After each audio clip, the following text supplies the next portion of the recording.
सालों से मैं आरसीएम को सीख रहा हूं, 23 सालों से। और सीखने की तनख्वाह नहीं मिलती, सीखने की स्कॉलरशिप मिलती है। पिछले महीने की जो मेरी इनकम है वो 18,62,000।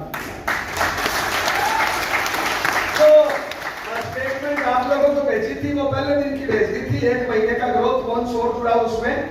तो जो अकाउंट में आए पिछले महीने वो 18,62,000 रुपया आया 1 महीने का। मेरी कहानी का राज को एक लाइन में समझना चाहते हो, मेरी कहानी का सिंगल राज है, मैं सुबह से शाम तक मेरे काम पे फोकस रखता हूं, अपने आप को काम पे फोकस रहता हूं। आलतू फालतू कामों में मैं टाइम ऊर्जा बर्बाद नहीं करता हूं। आलतू फालतू काम मेरी नजर में दारू, बीड़ी, पुड़िया, सिगरेट, किसी की बहन बेटी को छेड़ना, हिंदू मुस्लिम की बुराई करना, पीठ पीछे लोगों की बुराई करना, मोबाइल से खेलना, टीवी देखना, एक दूसरे की टांग खिंचाई करना, फालतू किसी से नाराज होकर बैठना, माफी नहीं मांगना, माफ नहीं करना, दिन में सोना, हिंदू मुस्लिम गरीब अमीर की बुराई करना, किस्मत के रोने रोना, ये फालतू के काम मैं नहीं करता हूं। एक आम आदमी फालतू के कामों में जितना टाइम लगाता है वो टाइम मैं वहां से चुरा के आरसीएम में लगा देता हूं।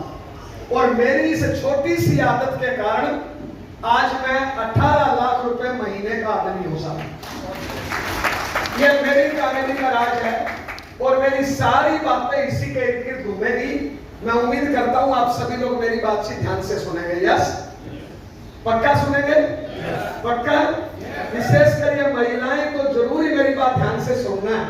मेरी बातें कुछ कड़वी लगेगी, मेरी बात तो सच्ची होगी, लेकिन आपको कड़वी लगेगी।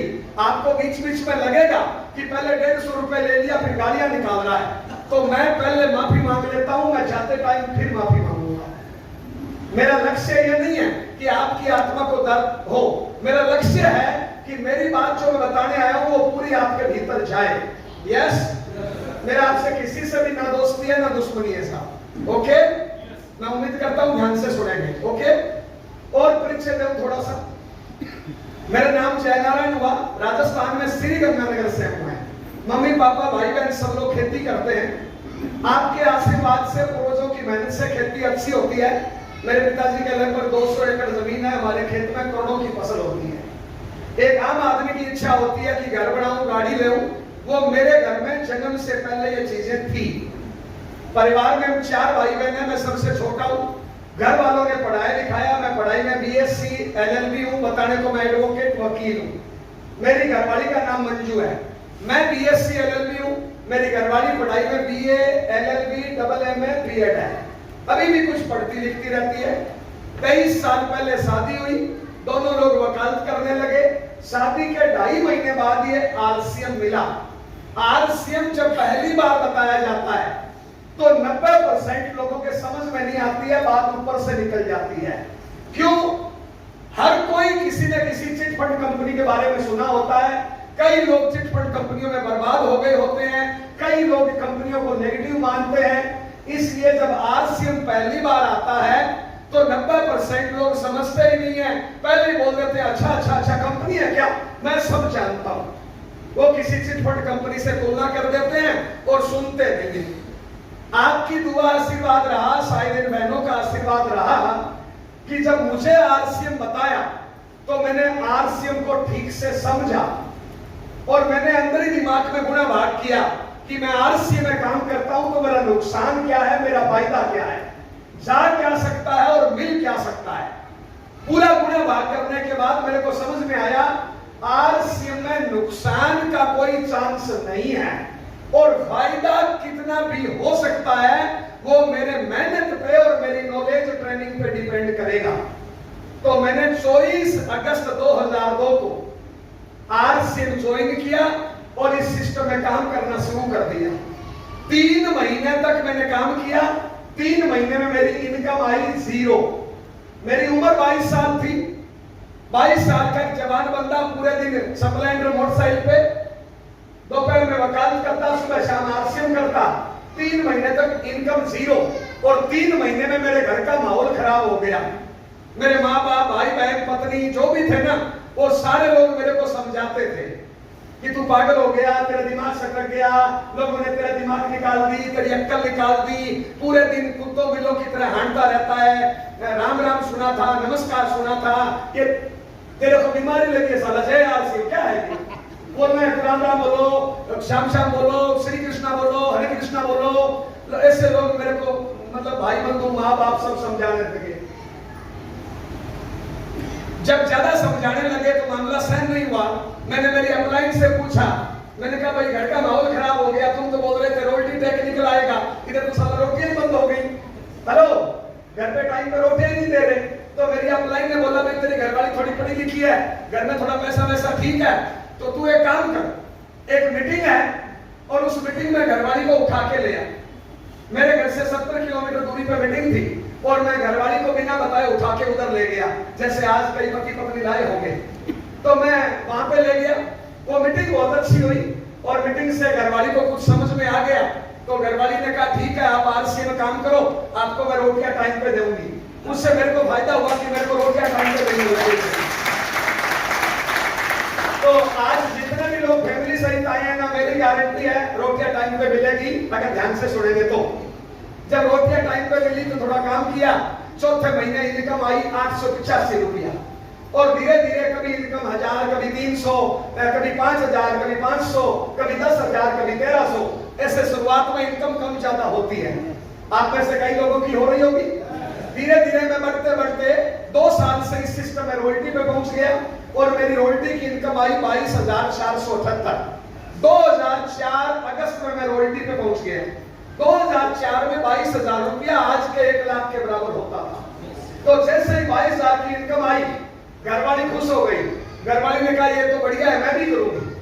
तो मैंने कहा भगवान करो, मैं तो 2 साल से बता रहा हूं। तो घरवाली ने भी काम करना शुरू कर दिया। अब उस टाइम क्या है, ये लेडीज कपड़ा नहीं होता था आरसीए में, सिर्फ पैंट शर्ट आता था और कोई प्रोडक्ट था ही नहीं। तो घरवाली ने कहा मैं आरसीए कैसे करूंगी, लेडीज कपड़ा आता ही नहीं है, मैं पहनूंगी क्या और मैं जाके लोगों को क्या बताऊंगी। तो मैंने कहा अंदर से कैंची ला। वो अंदर से कैंची लाई, मैंने उसके बाल काट दिए और मैंने कहा टेलर के पास चल कोट पैंट आई। मैं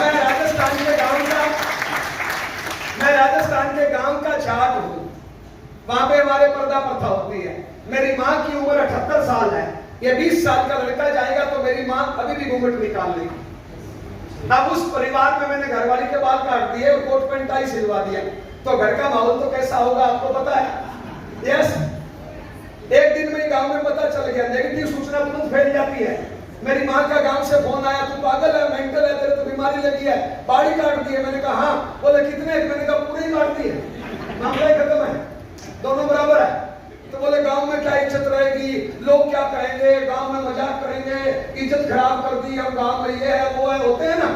तो मैंने मेरी माँ को बोला, मैंने कहा माँ ये बालों में कौन सी इज्जत है।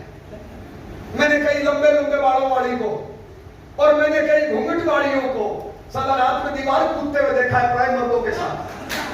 हेलो हेलो, कई लंबे लंबे बालों वाली को और घूंघट वालियों को प्राइम मर्दों के साथ दीवार कूदते हुए देखा है।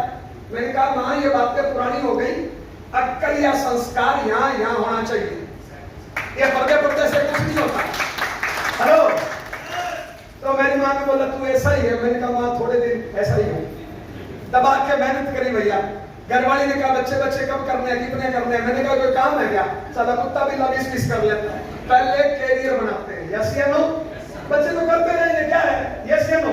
कुत्ते भी एक बार में 20-20 कर लेते हैं, इनकम है ही नहीं और साला बच्चे पैदा करते जाओ, हर 6 महीने में 1-2। मेरा भारत महान। हेलो, मैं घर से पैसे से ठीक हूं, मेरे बापू के जमीन जायदाद अच्छी है, लेकिन मेरी इनकम तो 0। अब मैं बच्चे पैदा करता जाऊं और कई लोग ऐसे करते जाते हैं। सरकार कट्टी घर बनाती है, सरकार आटा देती है, सरकार चावल देती है, सरकार सब कुछ फ्री में देती है, हर साल बच्चे पैदा करते हैं और बाद में बोलते हैं बीजेपी कांग्रेस खराब है। अब इसमें बीजेपी कांग्रेस क्या करे, पैदा तो तुम कर रहे हो भैया, जब इनकम है नहीं तो पैदा कर रहे हो। यस, तो मैंने कहा भाई पहले मेहनत करते हैं, कैरियर बनाते हैं, बाद में करेंगे। दोनों ने दबा के रेस लगाई साहब। मेरी रॉयल्टी आई 2 साल से, मेरी घरवाली डायरेक्ट पहले महीने रॉयल्टी, मेरा टेक्निकल आया मेरा टेक्निकल आया 29 महीने से, मेरी घरवाली 9वें महीने एमराड। इसका मतलब क्या है? महिलाओं में ताकत ज्यादा होती है, महिलाओं में सहन क्षमता ज्यादा होती है, महिलाओं में याददाश्त ज्यादा होती है। किसकी बुराई करूं? यहां पे विकास जी बैठे, वरुण जी बैठे, अपनों की करता हूं, नया तो बुरा मान जाएगा। अगर मैं इन दोनों लोगों से पूछूं ना कि परसों सुबह सब्जी काय की थी, परसों शाम को सब्जी काय की थी, परसों आपने कौन सा शर्ट पहना था, दोनों के दोनों जीरो। मेरी गारंटी है कोई भी जेंट्स नहीं बता पाएगा।